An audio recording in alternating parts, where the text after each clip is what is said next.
Hello friends, today I am going to discuss the abnormal secondary growth in Bignonia stem. So last time I have discussed the normal secondary growth in dicot stem as well as normal secondary growth in dicot root. So today I am going to discuss the abnormal secondary growth in this Bignonia stem.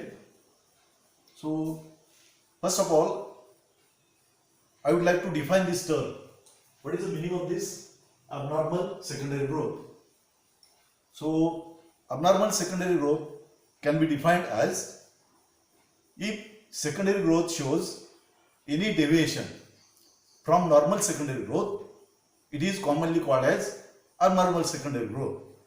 So, as far as abnormal secondary growth is concerned, abnormal secondary growth is of two types. Number one, it is known as non-adaptive abnormal secondary growth.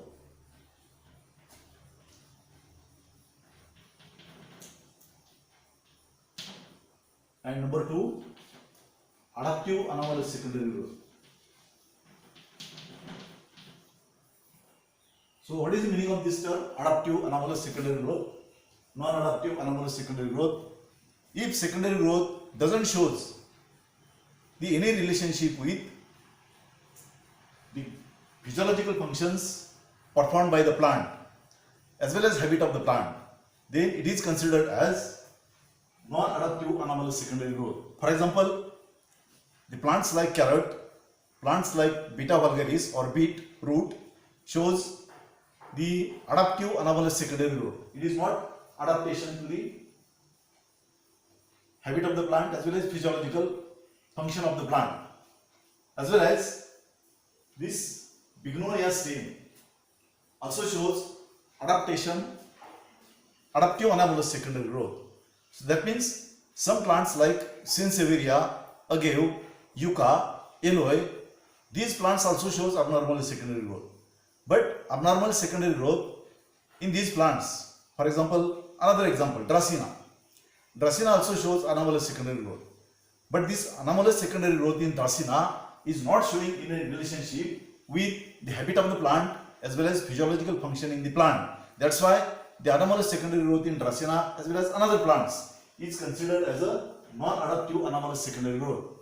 While the anomalous secondary growth in this Bignonia is coming under, or it can be studied under the heading of adaptive anomalous secondary growth. So when secondary growth begins, initially the secondary growth is normal as like any other dicot plants. That means you know very well the arrangement of the vascular bundles in dicot. In dicot plant, vascular bundles are arranged in such a ring-like fashion. So this is the outermost covering of the plant known as epidermis. It is followed by hypodermis. It is followed by cortex. It is followed by endodermis. It is followed by pericycle, which encloses the vascular bundles. So when normal secondary growth takes place, at that time this cambium ring, that means this is the cambium. So this cambium ring during secondary growth take part in addition of secondary tissue. In the form of secondary xylem at inner side, secondary phloem at outer side. So this addition of secondary tissues in the form of secondary xylem and secondary phloem is commonly responsible for increasing diameter of the stem as well as diameter of the root, and it is nothing but the secondary root. That means in the process of abnormal secondary growth in Bignonia, the arrangement of the vascular bundles in Bignonia in young stem or primary stem is similar to the typical dicot plant like sunflower. That means vascular bundles are arranged in a ring-like fashion. Vascular bundles are conjoined, collateral and open. Each vascular bundle possesses also strip of cambium. So this strip of cambium is responsible for secondary growth. So when plant grows up to some extent, at that time the plant starts abnormal behavior. That means the cambium in this Bignonia, initially it is a circular. So I have shown here this diagram. So this diagram shows these four strips of the cambium, outer strips of the cambium. These are the inner bands of the cambium, inner bands of the cambium. So this happens due to the abnormal behavior or abnormal behavior of the cambium or functioning of the cambium. That means initially secondary growth is normal, producing equal amount of secondary xylem at the inner side, equal amount of the secondary phloem at the outer side. Later on, at 4 points, for example, this one, this one, this one, this one. At these 4 points, the activity of cambium is normal. What is the activity of cambium? Cambium produces the secondary xylem cells at the inner side. That means the cells of the cambium are active in cell division. They divide, redivide and produces the new cells. So these new cells produced by this cambium, inner layer of cambium, which are added at the inner side, they forms the secondary xylem. While the outer layer of the cambium cells divides, redivides and produces the secondary tissue, which are nothing but the secondary phloem. That means this cambium, 4 strips of the cambium or at 4 regions, cambium behaves normal, producing secondary xylem at inner side and secondary phloem at the outer side. So at the same time, at these regions, at these 4 regions, cambium behaves abnormally. And produces very less amount of secondary xylem and very more amount of the secondary phloem. And due to development of more amount of the secondary phloem at these 4 regions, in the region of xylem, the secondary phloem is wedged. That means secondary phloem pores are produced, and the strips of the cambium, which are originally here, they comes to near the pith, near the central region. That means due to abnormal behavior of cambium in these 4 points, precocious amount of secondary phloem is produced by this cambium and produces the 4 wedges or 4 furrows of the xylem. 4 furrows of the phloem. That means in the regions of the secondary xylem, secondary phloem is wedged. That means in the furrows of the phloem are developed. So this is the basic abnormality. The basic abnormality observed in the secondary growth in Bignonia. That means instead of producing secondary xylem at inner side, producing secondary phloem at the outer side, these 4 strips of the cambium produces only secondary phloem in large amount. And due to this abnormality, the 4 strips of the cambium remains its original position, and 4 strips of the cambium, they are pushed towards the pith region. That means as the secondary growth further progresses, the secondary xylem is produced by these 4 strips of the cambium at the inner side. Secondary phloem is produced by these cambium strips, 4 strips of the cambium at its peripheral side. At the same time, these strips of the cambium originally, which are located here, they produces only secondary phloem, and secondary phloem is wedged in the furrows of the secondary phloem. So as the plant grows further, due to addition of secondary tissue in the form of secondary xylem and secondary phloem, the pressure is exerted. The secondary tissues which are added at the central region, it exerts pressure on the peripheral layers. Which are the peripheral layers? Peripheral layers are nothing but the cortex region, epidermis region, etc. When central tissue, secondary tissues like secondary xylem, secondary phloem creates the pressure on the peripheral layers or cortex as well as epidermis. Epidermis ruptures at certain regions. When epidermis ruptures, we know very well what happens. If epidermis ruptures, there is a possibility of desiccation. What is the meaning of the term desiccation? You know very well. The removal of water, excess removal of water from ruptured epidermis is commonly called as desiccation. So, due to desiccation or excessive removal of water from ruptured epidermis portion, wilting of the plant may occur and death of the plant may occur also. So, in order to save the plant from desiccation and death of the plant, as well as there is another possibility of entry of the pathogens like bacteria, viruses through the ruptured epidermis. So in order to prevent this entry of the pathogens like bacteria, viruses, which causes the damage to the inner tissues of the plant, as well as to protect the inner tissues from desiccation. That means excessive loss of water due to environmental conditions like temperature, wind velocity, etc. Plant requires another protective covering. At that time, some cells in the cortex become secondarily meristematic and forms another strip of cambium, another ring of cambium. It is commonly known as quark cambium. So this cambium, quark cambium, it is secondary in origin. It is developed from the some cells of the cortex. When this quark cambium develops, these cells of the quark cambium are also active in cell division as like the cells of the cambium, vascular cambium, and this outer layer cambium cells divides transversely or tangentially and produces the thick-walled suberized cells of the quark. That means these quark layers are added by the activity of peripheral layers of the cambium.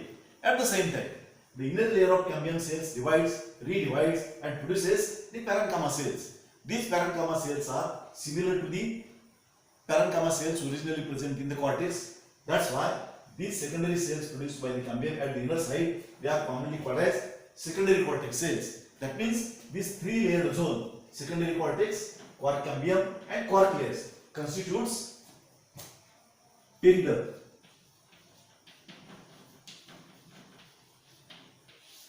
The name given to this three-layered zone produced by this quark cambium is commonly known as periderm. That means formation of periderm takes place due to the activity of this quark cambium. That means this is also studied under the heading of non-vascular tissue formation.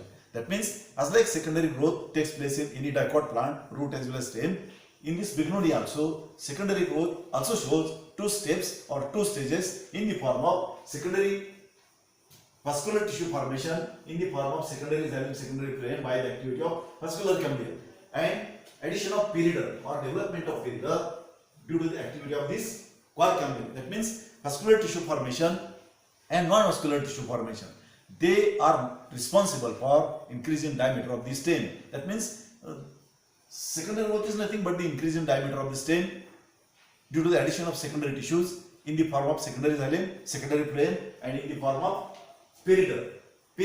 That means if the pressure is exerted by the centrally added tissues by this cambium, epidermis ruptures, and for giving more protection to the epidermis, when epidermis ruptures, the cortex cells becomes meristematic, forms the quark cambium, and this quark cambium develops quark layers at the peripheral side and secondary cortex cells or secondary parenchyma cells at the inner side. So these cells of the quark are impervious to water as well as gases. They don't allow the entry of gases at the inner tissue, towards the inner tissue. At that time, this cambium at certain regions, that means where the stomata are present already. When stem is young, stomata, natural openings are present in the epidermis for gaseous exchange. In the regions of the stomata, this cambium behaves differently and produces thin-walled cells at its peripheral side, and these open gaps are created in the ruptured epidermis. Open gaps with loose lateral cells are produced, and these open gaps with loose lateral cells are commonly called as complementary cells. These are commonly called as lenticels. So these lenticels plays important role in exchange of gases after secondary growth. That means during the process of this secondary growth, these two events are occurring: vascular tissue formation, which takes place due to the activity of this cambium, vascular cambium, and non-vascular tissue formation takes place due to the activity of quark cambium. So question arises: why abnormal secondary growth takes place in Bignonia?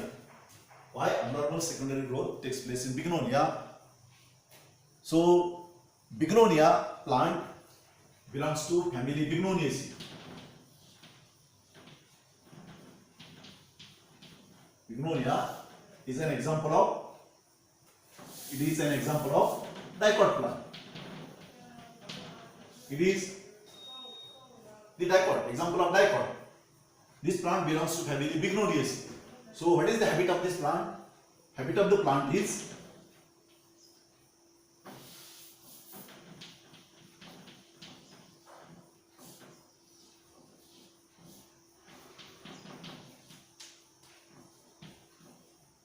habit of the plant is woody climber. That means the Bignonia is an example of dicot. Bignonia, habit of the Bignonia is a woody climber.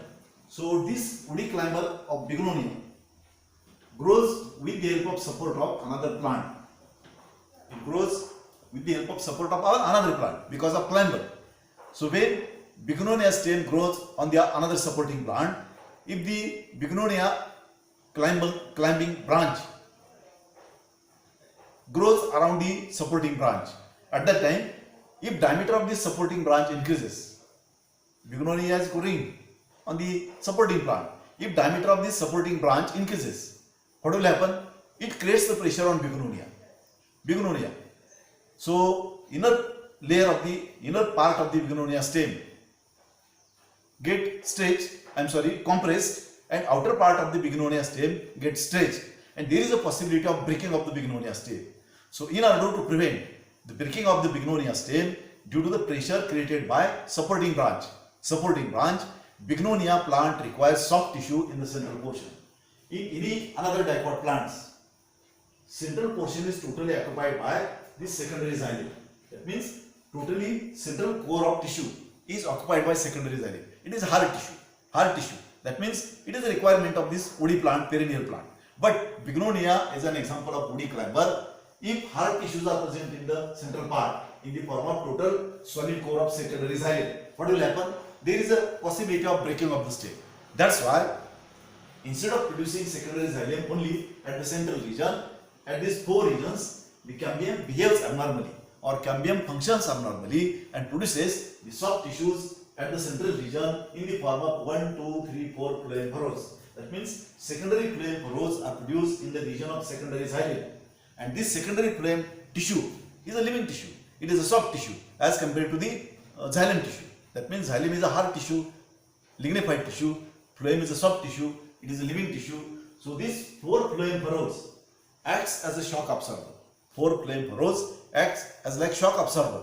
So we know very well, each and every our vehicles are having shock absorbers. It may be 4-wheeler or it may be 2-wheeler. Each and every vehicle is having shock absorber.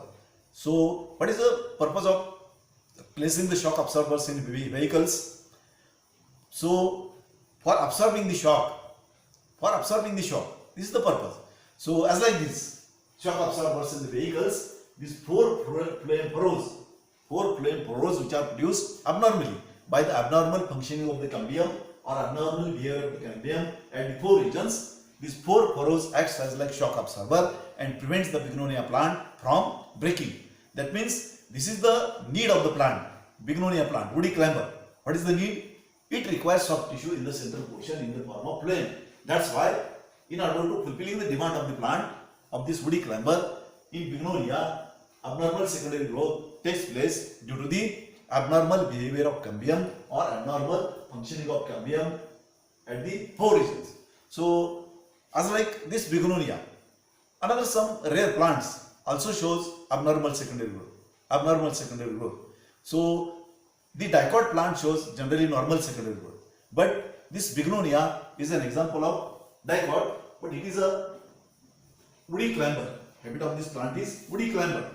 Because of this woody climber plant, Bignonia plant shows the abnormal secondary growth. So that's all about this abnormal secondary growth in this Bignonia state.